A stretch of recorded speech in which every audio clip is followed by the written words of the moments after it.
Friday mailbag, and we're talking about what you want us to talk about. Food.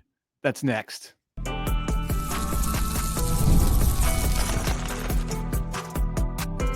You are Locked On Nebraska, your daily Nebraska Cornhuskers podcast, part of the Locked On Podcast Network, your team every day.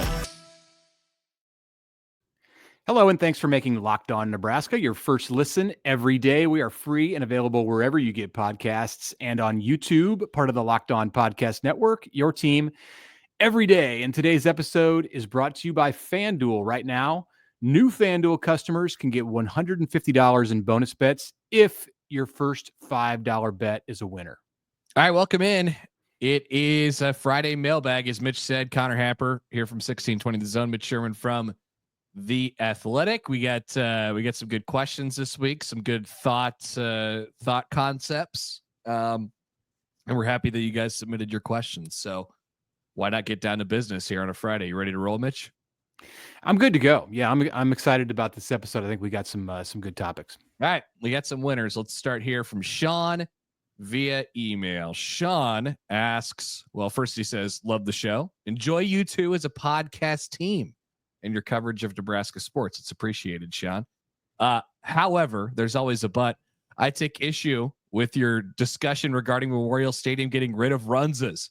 Mitch stated that if you really want a Runza, you can get one at any of the Runza restaurants nearby. As a Runza connoisseur, I must let you know that the Runzas at the stadium are way different and better than those that are made at the Runza restaurant. Not as much bread and has the perfect amount of grease for the best taste. I'm team Runza at the stadium. Go Big Red. Yeah. Wow. Well, first of all, we don't know if they're getting rid of Runza at the stadium. This is an ongoing discussion. Yeah, I think they're going to stay. I'd be surprised. And I think that I'm not an expert on the Aramark contract and what exactly the situation is. Maybe we need to be, because this is a topic that Nebraska fans care about. Whether we care about it or not, Nebraska fans care about it. Yep. I think they've got 2 more years with Runza guaranteed in the stadium, and then there would be some negotiations. I just can't envision any concession provider wanting to get rid of the most popular food that they serve, unless it's just a financial thing and they're like, no, you can't have that much you can't have that percentage if that's how it works. But I'm okay. Like I can totally be on board with Sean's take that the Runzas in the stadium are better than Runzas at a restaurant. I think that's the case with the Valentinos at the stadium. You think there's truth to that? Yes. Because I actually sort of buy that. I get what Sean's saying there. I hadn't really thought about it that way, but recounting my experiences with Runzas in the stadium and then Runzas not in the stadium, I actually think he's right. Like there is less, for whatever reason, there's less bread and more meat in the stadium. I don't understand it, but I think it's true. Well, they make them at a different place. Now they're made all over the place. Every Runza in the state of Nebraska and outside the state of Nebraska makes their Runzas right there on site. I once did an article. This was during COVID when we were looking to write about anything because there were no sports. I did an article about Runza and how the Runza's made. And I went to a Runza in Papillion, and I had the store owner he made the Runzas, and I got to see it, like how the sausage is made. It was great. And it was a story about Runzas at Memorial Stadium and how they're just loved by Nebraska fans, and everybody else just kind of looks at it like, what is that? Mm-hmm. So I can understand. Maybe they make them a little bit different. Maybe the oven cooks at a different temperature at the stadium. I think that's the case with the Valentino's pizza there. It's so much better at Memorial Stadium than it 100%. Is if you get it anywhere else. It is. And they make it there. It's not just like, oh, I'm enjoying a football game and I have my favorite Nebraska foods that I have. No, it's like, it's actually better.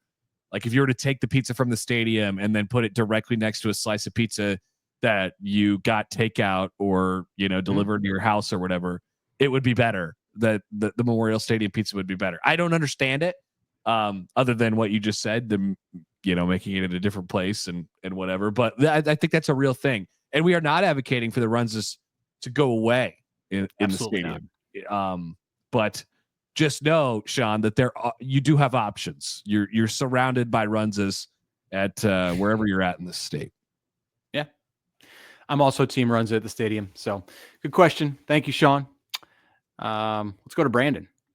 Brandon on Twitter says, a decade from now, when Matt Rhule's prediction of a 30 to 40 team super league has been established and is structured like the NFL with regional divisions, which 4 to 5 teams would you hope are within Nebraska's division, taking into account, of course, who could feasibly participate? Yeah. Love this question. Okay. So we have to first get the parameters, right? So everybody from the Big Ten and everybody from the SEC, we start with those 34 teams. That's almost all of it. I don't know. Does like Vanderbilt and Northwestern and maybe we kick them out? Did they make I mean, you basically are done if those are your 18 and 16 teams. Well, we are left with big brands Notre from outside Dame. those two conferences would be Notre Dame, like Florida State, Miami, Clemson, probably nobody from like from the Big 12, right? None of the. I don't know. Does like Utah Colorado? make it? Does Colorado, Oklahoma State? Did they make it? Probably only a couple of those.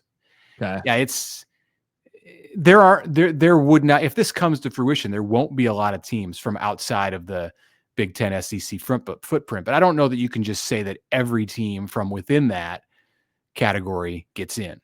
Okay. So I'll use those parameters and I'll give you a couple of things. So the Big 12 North, I miss the Big 12 North still every day, but pretty much every single one of those teams, sans Missouri, would not be in this theoretical conference that we're talking about. So there's that piece of it. But I love the regional aspect of it. And so if you're dealing with the teams that are going to be probably at the table, if and when this happens, it's Nebraska, Iowa is an absolute, Missouri, I think, Minnesota, Arkansas, sure. You're getting a little big. It's getting a little geographically big, right? But to go from Minnesota to Arkansas is not the best. Yeah. No. If it's 5 teams, I mean, I'm holding out hope that like one of the Kansas schools can get in. If it's a football only thing, that's probably not realistic. Doesn't bode well. Yeah. Yeah. And it is probably a football only thing. Basketball can do their own thing and it's going to be a different arrangement. Nebraska, Minnesota, Iowa, Missouri. Maybe you put in Illinois if you're looking for a 5th team. Like Wisconsin. Wisconsin is the team I should have considered there. Yeah, Wisconsin. Okay, that's it. From Missouri to Wisconsin. How's Missouri going to feel about that? Getting thrown in with Missouri's basically Big Ten West. Big Ten West. Yeah. Probably not great. They once wanted to be in the Big Ten West. Like the dream scenario is that you're able to loop more teams in and you go to like there's 48 or something like that or 50 and you basically just create an old edition of the Big 12 North and then plus maybe Iowa or something like that. I mean, we're not that far from being able to do divisions or pods with the Big Ten. We got 18 teams in the Big Ten. So that you could do that regionally as well and sort of create a faux Big Ten Midwest or West or whatever you want to call it. So those would be, I love the regional aspect of college football. I think we need way more of it than we currently have. Way more than we certainly have right now in the Big Ten. That's for sure. I think he's right that eventually we're going to get back to a situation where the super conferences are maybe still together in some way, shape, or form, but there will be divisions within them that look more like what college football was 50 years ago. And maybe then it's not so bad. Maybe we could view this as a means to an end. One more of this segment. Here's John, who emailed us. He also sent us a long proposal for the college football playoff that we talked about in a January mailbag. So he has a follow-up to that. Did you see that Josh Pate is talking about the same idea? He suspects that there will only be 4 guaranteed spots for the Big Ten and the SEC, but he does talk about using the conference championship weekend for playing games, which is a part of his idea, John's idea that he originally emailed us. He also brings up that non-conference will be more of SEC versus Big Ten, which is great for the sport too, in my opinion. This is not just Josh Pate talking about this. This is league officials. This is real stuff that is getting thrown out there over the last couple of days. And it does sound like we're getting close to a form of that. I don't know how radical the change is going to be when it changes, because there's some real radical ideas out there right now. But yeah, John, I think that aged pretty well, your proposal. The play-in games are interesting to me. I'm not sure where I come down on it. It's going to depend on how it's structured. You're talking about getting rid of championship games and actually having games on that championship weekend that take teams more in like the 4, 5, 6 range of these two mega conferences and play it off to get them an automatic berth. I guess I'm okay with it. I don't know what that does. Probably doesn't bode all that well for like November games in the regular season. There are going to be ramifications that aren't great.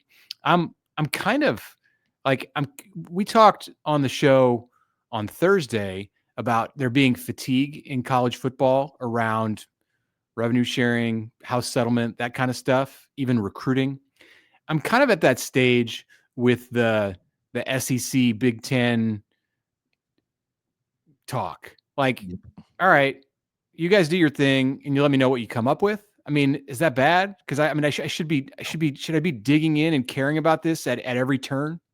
No, because we've been talking about this now for several off seasons in a row, and still the SEC hasn't even budged on playing 9 conference games yet. And like the whole Big Ten and SEC alliance happened last year, and nothing has happened as a result of it thus far, except for the idea that these two conferences can somehow come together and wield their power and force everybody to do things their way. So it's only been used for bad at this point, and I would imagine it'll continue to be that way. Yeah, you just hope that Tony Petitti and Greg Sankey, the commissioners of these leagues, are on the same page and can do more than just jockey for position. Like that they can actually come to some kind of an arrangement out of this that works, if not for the betterment of college football, at least for the betterment of these two leagues. No doubt. I hope so, but I don't know. I don't know what's at the front of their minds these days. All right. We have several more questions to get to on the mailbag. We'll be right back after this. But first, a word from our friends from the FanDuel Sportsbook. When the game tips off, the NBA action is just getting started, and there's no better place to get in on that action than with FanDuel, America's #1 sportsbook. With FanDuel, you can place live bets throughout the game. So even if you miss opening tip or you want to bet on a fourth quarter comeback, you can stay right in the game. And if you're looking for a bigger payout, you can combine those live bets into a live same game parlay. FanDuel's live betting feature is fantastic because it keeps you in the game. But there's not only live stuff, there is long-term bets. And there is plenty more options for you on FanDuel. There's no shortage of betting options, live, preseason, postseason, looking ahead, however far you want. It's all there for you on FanDuel. Right now, new FanDuel customers like yourself can get $150 in bonus bets if your first $5 bet wins. Just head to FanDuel.com and join today. FanDuel.com for your shot at $150 in bonus bets. Make every moment more with FanDuel, the official sports betting partner of the NBA.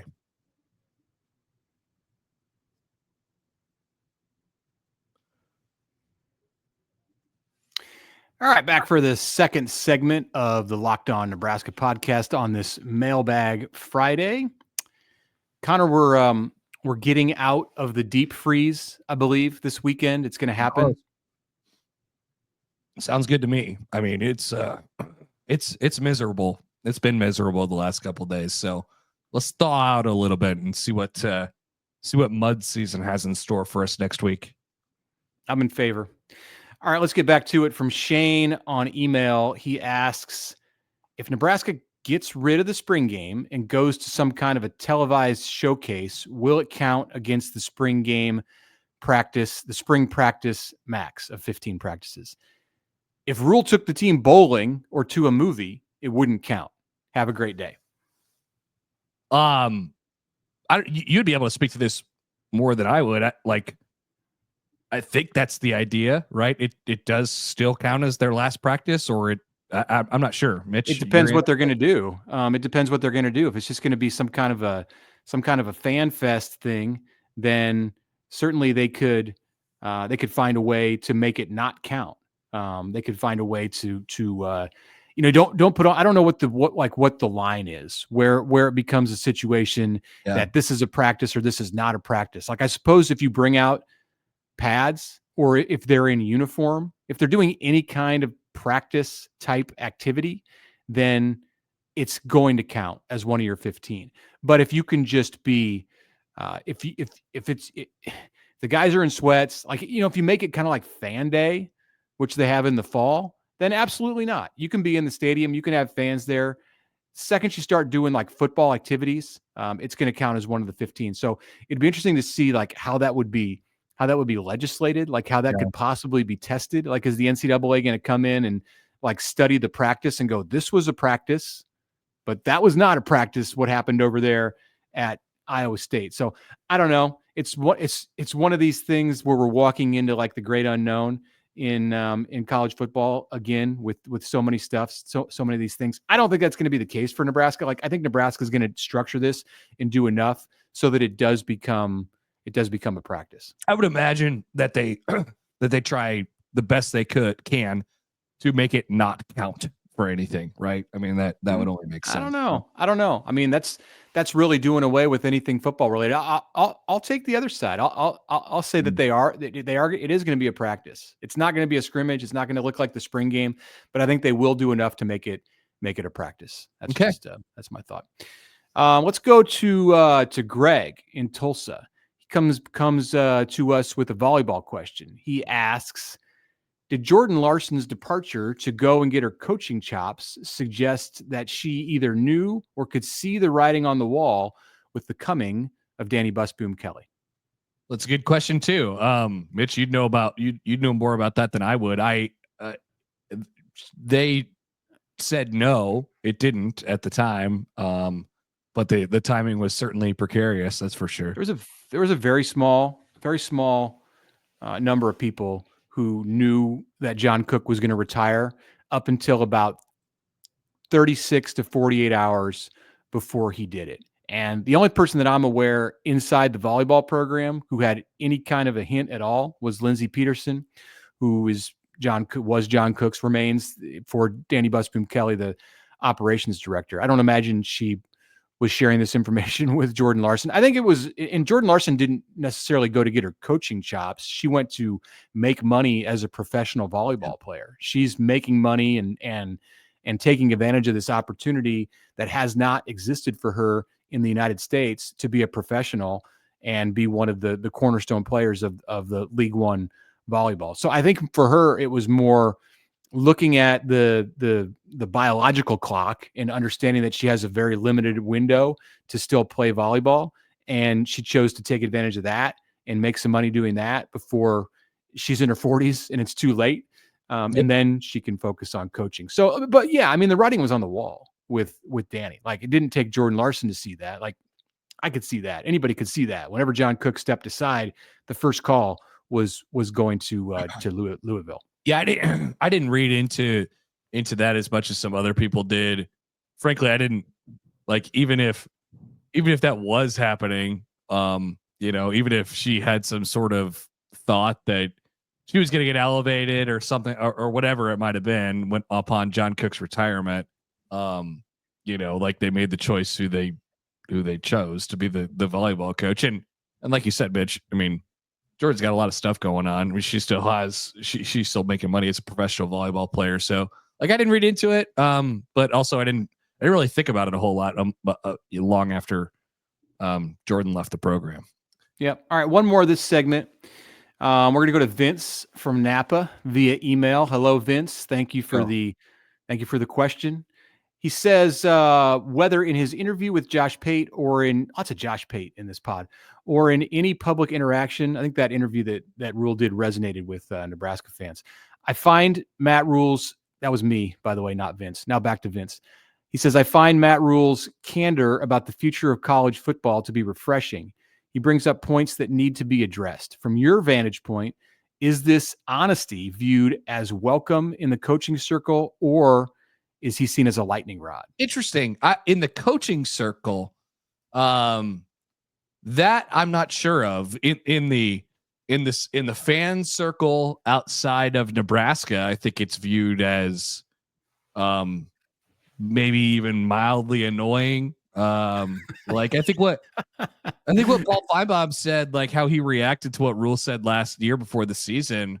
Like I think that reflects when people hear Matt Rhule say things with the confidence that he says them, he's like, what? Who is this guy? What's right. That's a good point. That's a good point. I think like from the Feinbaum perspective, and there are probably Paul Feinbaum wouldn't be in the position where he's at right now if he didn't do a good job, at least within the SEC, of having his finger on the pulse of how people feel.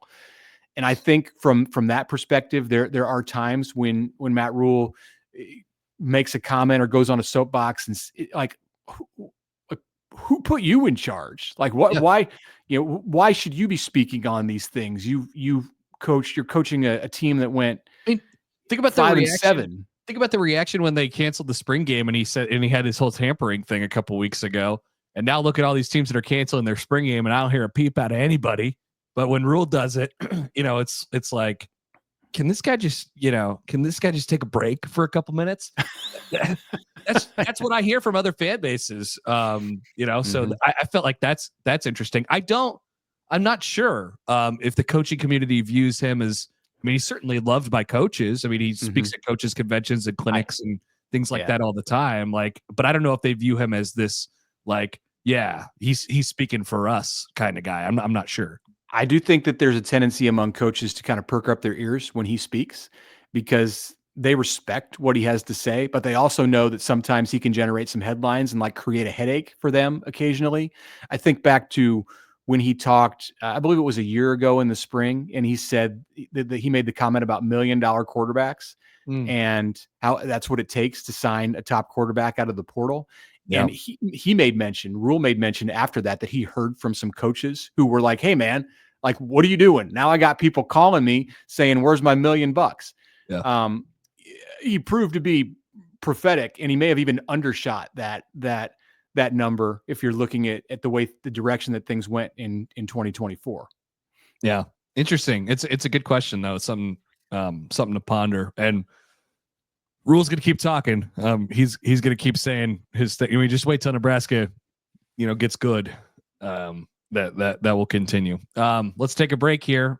And we have 3 more questions to get to on the other side for the week. Appreciate you being with us here on the Lockdown Nebraska podcast.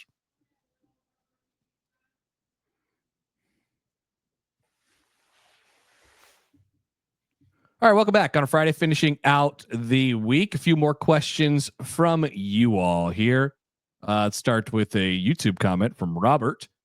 The Connor Keneally's of the world haven't made an impact since the late 90s. Everyone that wants to live by the walk-on program is basically retired. It's as old as it sounds, so no one cares, really.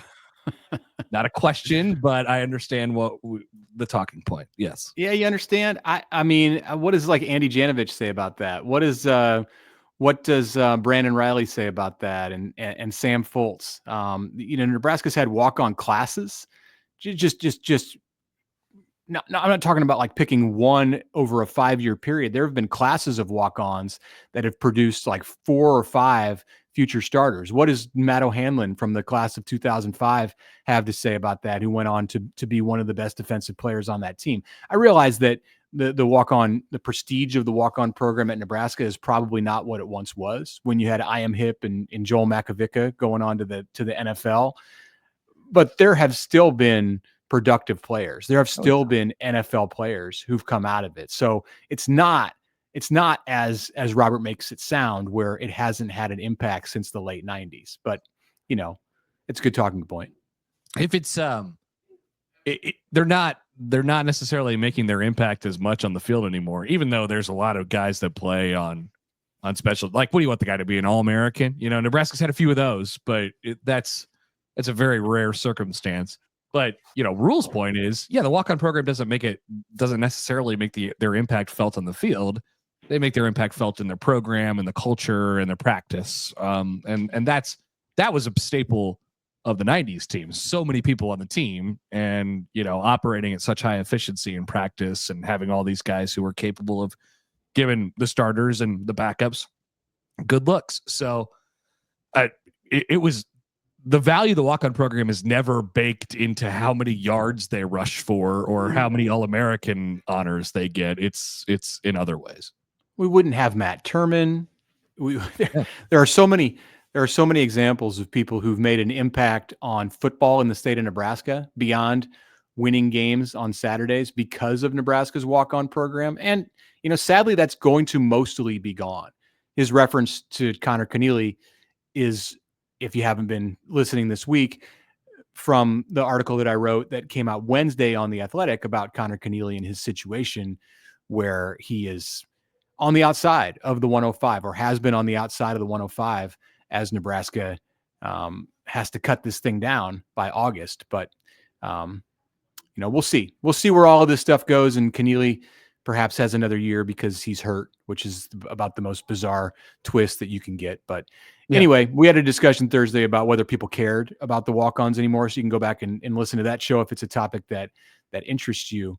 A counterpoint to Robert's comment from YouTube from the hair dad on YouTube. Nice. Wasn't me. Yeah. One of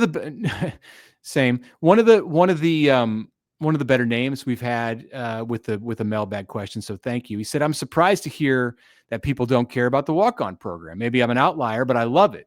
And I think it's terrible that we're going to be limited to 105. I would be one of the kids who says, I'm here in any form. I just want to be a Husker. Yeah.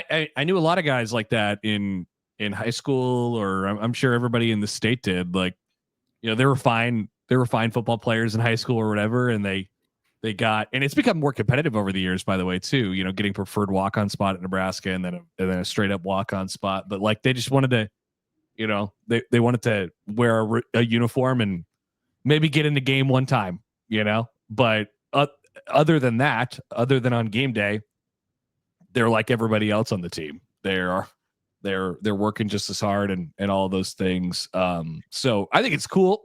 It sets Nebraska apart. Nebraska's had a lot of success with the program. But times are changing, I guess. Yeah. I mean, schools like Iowa and Wisconsin are right there with Nebraska in the sense that they have produced walk-ons. I think about some of the Iowa offensive linemen who've come to the program as walk-ons and turned into outstanding players. So they're like, yeah, it's and those Iowa in particular has gotten walk-ons to come out of the state of Nebraska. So what needs to happen in the next year and moving forward as everything gets ironed out with the roster limits is Nebraska's going to have to strike a balance. Nebraska's going to still have to find a way to use the players from its own state to fill roles within the program, even the guys who aren't 4-star talents.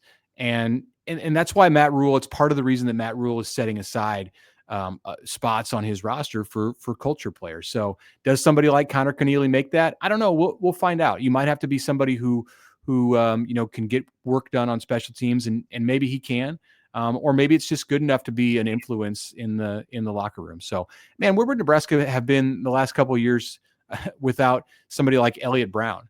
Who was such a mentor for wide receivers in this program and, helped Nebraska through the coaching transition from Scott Frost to Matt Rhule. I can tell you, he wouldn't have been a part of the Nebraska football team if the 105 existed when he came as a freshman out of Elkhorn South. All right. Final question. Here is from John. Let's see. John, what do we have here? He says, hey guys, can you tell me how Nebraska's NCAA tournament drought, Nebraska basketball's NCAA tournament drought, compares to other schools in the Power Four? For football, we were the only school with as long of a bowl drought as we had. So I'm curious to know about that in basketball, how basketball compares. Are there a lot of schools without a tournament win, or are we on our own? Thanks. So I'm trying to picture John. God, I got bad news. I'm trying to picture John as he sent this email in. Is John just a fan of another Big Ten team that is totally trolling us on this question, or does he really not know the answer? I don't know. Like it'd be a really funny troll question if it was a troll question. It seemed sincere, so we should take it seriously. We should answer John's question. John, I'm sorry, Nebraska is indeed the only high major school in college basketball without an NCAA tournament win, and they are roundly made fun of it every single year by everyone around the country. For all intents and purposes, Nebraska basketball has been the worst Power 4 program in basketball ever. You know, it's. I mean, well, when you think about it, Northwestern hadn't been to an NCAA tournament until recently. Yeah, like 10 years got ago. in and then won a game like pretty quickly. Immediately. Yeah. I don't think this question was real. I mean, it was real as in like we got the email. It was sent in. Yeah. I don't think that John is in the dark in that way. I think he knows that this happened because he went down the road of, I'm analyzing him now, psychoanalysis, because he went down the road of telling us that, hey, Nebraska's bull drought put it in category of its own. What do you guys know about basketball? How does Nebraska shape out in that one? I think definitely there are fans out there who, and I'm not talking about Nebraska fans, but fans out there who get tired of Nebraska patting itself on the back and getting praise drawn to it for the good of its athletic department, for the power of its athletic department. And there's this interesting juxtaposition with that, where you have a football team that had the longest drought in among power schools without going to a bowl game, and a basketball program that still has the longest drought of never winning an NCAA tournament game. So I'm going to choose to believe that John was trolling us, but if he's not, I'm sorry. And the answer is they're the only one. I while you're talking there, I was trying to find the answer to how many total schools have won an NCAA tournament game. Have not. Sure. Yeah. I mean, it's not only everybody in the Power 4. It's not only everybody in the high major conferences, everybody else besides Nebraska. I mean, there's many other schools who you have a number. I don't. I was looking for it. It's got to be 150. I was gonna say, yeah, probably in the 150, 200 range, somewhere around there. Nebraska's what, 0-8 or 0-9 now in the NCAA tournament. I think you're right. I think it's 9. I think last year was, I don't know. We'll check. We'll check because this is going to be a topic that we continue to discuss over the next month. Yeah. So yeah, I'm sorry, but I'm sorry if I just broke you the news that Nebraska basketball has a long history and tradition of stinking. He knew. 1, 2, 3, 4, 5, 6, 7, 8. 8 losses. 0-8. They were once a 3 seed, and they lost to a 14 seed in Xavier in 1991. They're trying to go to their second NCAA tournament in a row this year, and that hasn't happened since the early 90s. So the more you get there, the better you have a chance to win. Unfortunately, Nebraska doesn't get there very often either. Remember, before last year, it was 10 years. And then before that, it was 16 years. So maybe you get there and you roll the dice out there again. Yep. All right. That's all for the show today. Thanks for making Locked On Nebraska your first listen. For your second listen, go check out the Locked On College Basketball podcast. They've got you covered with whatever your college basketball needs are. Go find the Locked On College Basketball podcast wherever you listen to podcasts and on YouTube. Have a great weekend.